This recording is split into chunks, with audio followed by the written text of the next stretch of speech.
大家好，我是小玉。把锅盖倒扣在锅上面，真的是太聪明了，解决了20年的大烦恼，全家人都抢着用。把锅盖倒扣在锅上面，到底有什么作用呢？锅盖家家户户都有，不管是我们炒菜的锅，还是煲汤的锅、做粥的锅，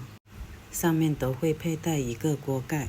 而我们发现，锅盖用久了之后，上面油乎乎的、脏兮兮的，特别难清除。但是平时只要用洗洁精还有百洁布，也能轻轻松松的将锅盖表面的油渍污渍刷洗得干干净净的。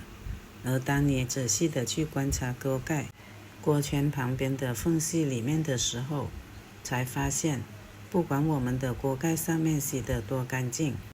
这些缝隙里面依然有大量的油渍污渍，特别的脏，光看着就非常的膈应了。平时炒菜的时候，把锅盖盖在上面，这些缝隙中的油渍污渍就会通过沸腾的水进入到我们锅中的食物里，想想就非常的膈应。但是我们又有什么办法呢？不管我们是用钢丝球还是百洁布，都很难或者是一点都不能把锅盖边缘缝隙里的这些污渍油渍清洁干净。其实想要把锅盖上面的这些油渍污渍清洗得干干净净，就连缝隙里面都没有一点点的脏东西，非常的简单。我们只需要把锅盖倒扣在锅上面，就可以解决这个问题了。简简单单的几分钟时间，就能让锅盖焕然一新，就像刚买回来的时候的样子。在此之前，请大家记住它现在的样子，以便2分钟之后做对比。先把脏脏的锅盖放在一旁备用。接下来准备一口锅，然后往里面挤入几拱洗洁精进来，接着往里面加入适量的清水，水的量不需要太多，加太多了，到时候水容易溢出来。用勺子轻轻的搅拌，让洗洁精和里面的清水充分的混合均匀。此时就可以看到水面上浮现了大量的洗洁精泡泡，这是正常现象。一边搅拌一边加热，充分的搅拌均匀之后，现在把勺子取出来，接着直接将锅盖倒扣在锅上面。此时锅盖的底部就会和洗洁精水相接触，如果水少一点的话，它就接触不到。继续保持大火把它烧开烧沸。洗洁精具有很强的清洁作用，平时不管是用来清洁水果，还是用来清洁碗筷，洗锅都是一把好手。而我们今天也是主要利用洗洁精的清洁作用，就可以轻轻松松的把锅盖以及锅盖缝隙里面的这些油渍污垢轻轻松松的去除下来。而且整个过程不需要我们用任何东西去刷洗，因为在整个煮的过程中，当锅里面的洗洁精水被煮开后，它就会形成蒸汽，而这些由洗洁精水产生的蒸汽也具有很强的清洁作用。除了我们的锅盖表面的脏东西会被这个蒸汽所带走、所软化之外，这个锅盖缝隙里平时清洁不到的，也会被这些蒸汽所侵入，达到一个被软化、被清洁到的作用。尤其是洗洁精水煮开后，里面的这个白色泡沫具有很强的清洁作用。因为我锅里面的水加的太多了，所以导致煮一会之后，里面的洗洁精水就溢了出来。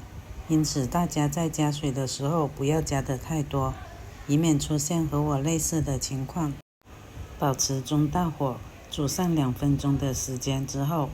把火关掉，让锅盖放在上面，继续焖上2到3分钟的时间。如果你家的锅盖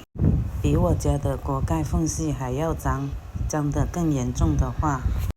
那么煮的时间就要再延长一些，火关掉之后，不要着急将锅盖取出来，因为被煮过的锅盖现在温度特别高，一不小心就会烫到手。让它保持2-3分钟的时间，没有这么烫手的时候，再把它取出来。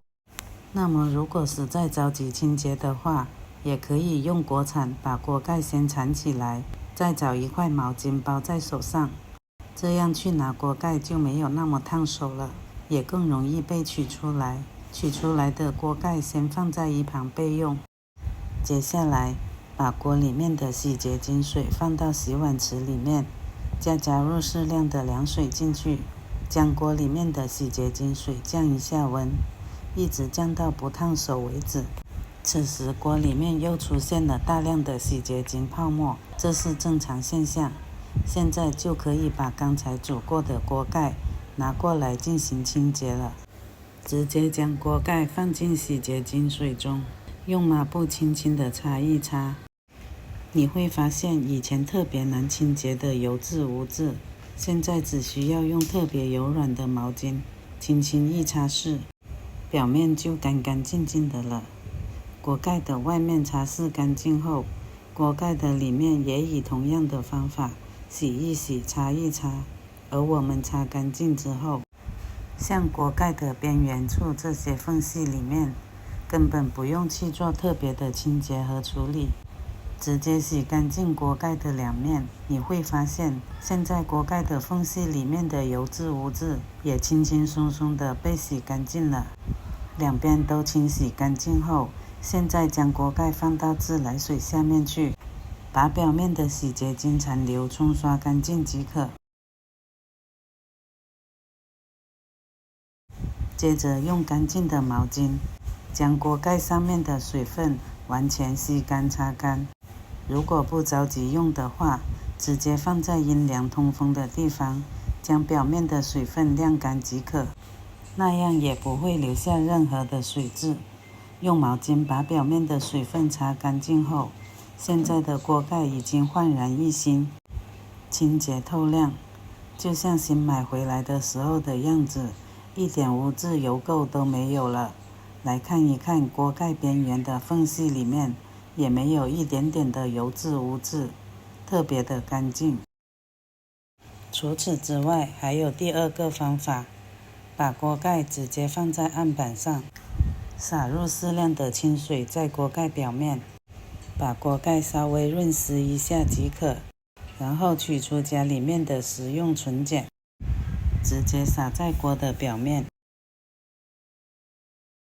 接着用拧干水分的毛巾去擦一擦，利用食用纯碱的清洁能力，也可以把锅盖表面的油渍污垢，还有这些脏东西杂质去除得干干净净的。因为食用纯碱也具有很好的去污能力，除了锅盖之外，像家里面的不锈钢制品也可以用食用纯碱来进行清洁，里里外外都擦到后，现在用拧干水分的毛巾直接将表面的食用纯碱残留擦拭干净即可。1-2分钟的时间，油腻腻的锅盖立马变得光洁如新，不需要用自来水进行清洗，也能立马干干净净的了。这2个方法你最喜欢哪一种呢？欢迎在评论区留言讨论。那么本期的视频分享就到这里了，我们下期不见不散，拜拜。